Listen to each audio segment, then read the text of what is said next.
Today I'll analyze an episode of Donald Glover's TV show Atlanta that first aired October 11th, 2016, titled Black American Network.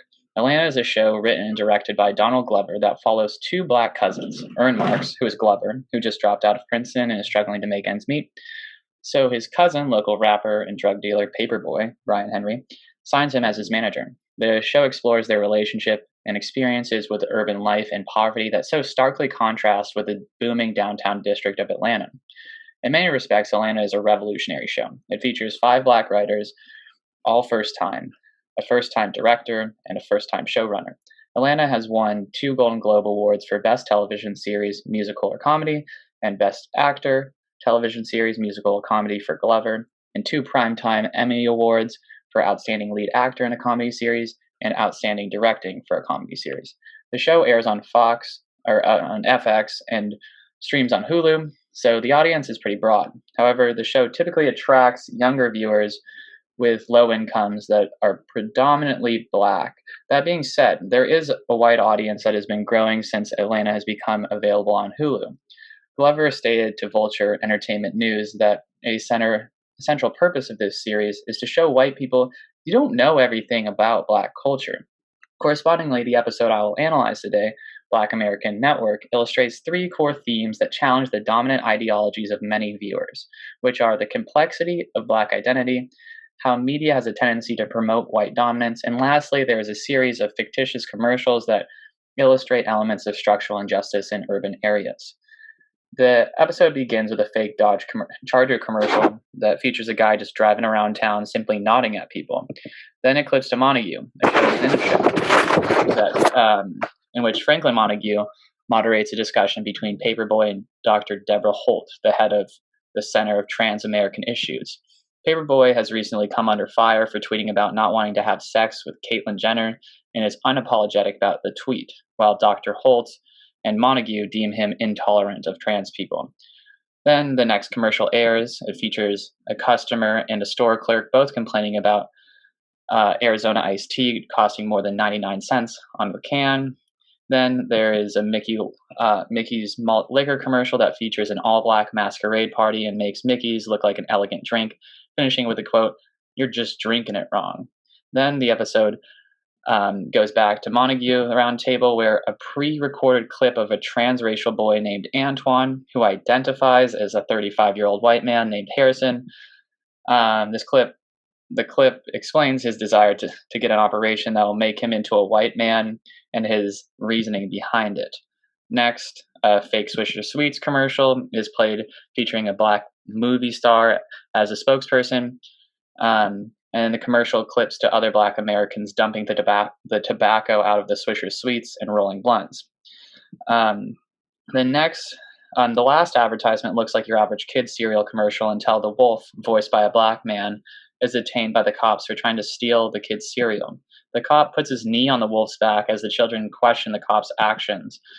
The episode concludes with a Skype interview between the panelists of the Montague show and Antoine. Everyone is shocked to hear that Antoine, the transracial man from earlier, is against gay marriage and transsexual rights, leaving Paperboy laughing hysterically and Dr. Holt questioning Antoine's sanity. The episode uses comedy and satire to challenge the dominant narratives typically presented in the media, like black stereotypes and subtle instances of white supremacy.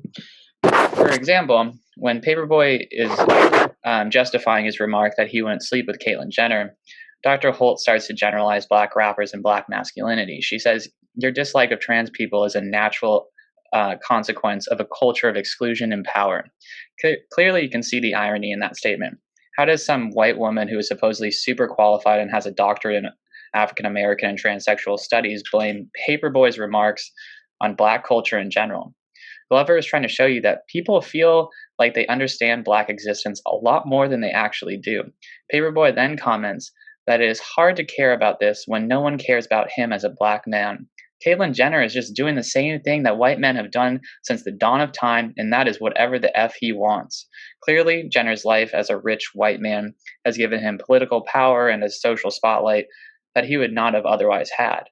Which makes the viewer question, would this discussion even happen if Paperboy made these remarks about a black transgender person? Paperboy then clarifies he supports equal rights for transgender people, but he doesn't believe that his rap lyrics have to speak to larger issues. And by no means is Paperboy trying to perpetuate a stereotype that Black Americans in urban areas are more homophobic or transphobic than anyone else. So, the dominant reading of this text is centered on the complexity of Black identity and the real life experiences of Black Americans in urban communities. In the episode, Paperboy represents the urban way of life. His music is referred to as the ghetto news. However, his intelligent retorts to Dr. Holt's comments give his character more depth. This is resisting the stereotype that individuals growing up in urban areas aren't smart. Then, in a more extreme sense, Antoine's story is used to show the range of urban Blackness. You can't just make a generalization of African Americans. All people are complex. In Atlanta, there could be an African American homosexual man who is also super religious and a member of a Baptist church. Or in this case, there could be a transracial man that is opposed to same sex marriage. Just like any race, Black Americans live through complex situations, and this is never portrayed by mainstream media. Secondly, the commercials challenge dominant narratives quite explicitly. All of the actors casted in them are African American, which is unheard of to a white audience, especially if they don't watch Black entertainment television. So, when they advertise sugary beverages, cheap liquor, and blunt wraps as if they were desirable products, it shows the viewer that there are rampant inequities between rich and poor Atlanta. Black Americans in urban areas continue to live in communities where it's far easier to buy sugar, alcohol, and tobacco instead of fruits and vegetables. Lastly, the Coconut Crunchies commercial explicitly shows horrors of police brutality, which I don't believe I can cover sufficiently in this video. This episode exemplifies the dominant ideologies that dominant ideologies are frequently not grounded in reality, and it would be foolish to believe that they are actual depictions of society. Thus, if one views the commercials or Paperboy's discussion with Dr. Holt as reproducing dominant narratives, they are missing the point. The central intention of this show is to depict what African American life actually looks like. Thus, this episode, in all of them, clearly resembles hegemonic negotiation. The discussion on Montague, though comedic, shows an authentic representation of the diversity of thought regarding social justice causes, rather than just staying PC. And then the commercials reflect the stark difference in what surrounds Black communities relative to white. The dominant reading empowers Black Americans. The commercials bring to light the inequities in living standards and police engagement in low-income urban areas. Also, when Paperboy, the central character who's rising out of poverty, becomes a well-rounded, well-spoken figure that has valuable thoughts, it shows that Black rappers, who in media's eyes typically represent urban life, can't be lumped into one category. Moreover, the episode empowers those who are oppressed, regardless of race, that are being treated differently due to stereotypes and prejudices. It shows that people have more than one layer. An oppositional reading of this, though, would be to take it at face value. One could watch these commercials and say, wow, this confirms stereotypes.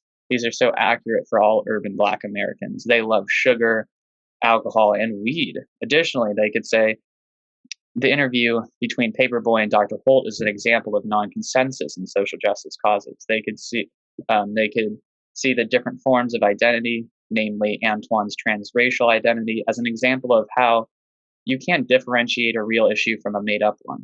Lastly, one could say that this is offensive to trans people because it parodies a serious topic. However, I believe these oppositional interpretations aren't what Glover intended. He wanted to demonstrate that multiple groups of people are struggling for proper representation, which is impossible to have without understanding the complexity of identity. In conclusion, to give some context, this episode came out towards the end of 2016 when there was an increase in anti-transgender legislation, which fueled a sense of outrage in many, making transgender rights a hot-button topic on social media.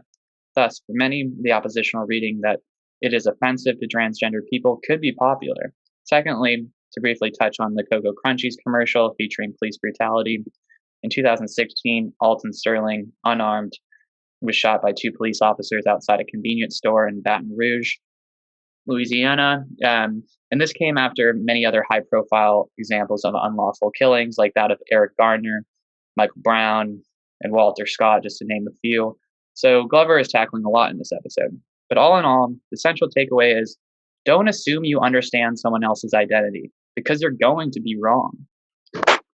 Yeah, and so that's a valuable lesson for all of us.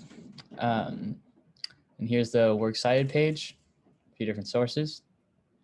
Thank you.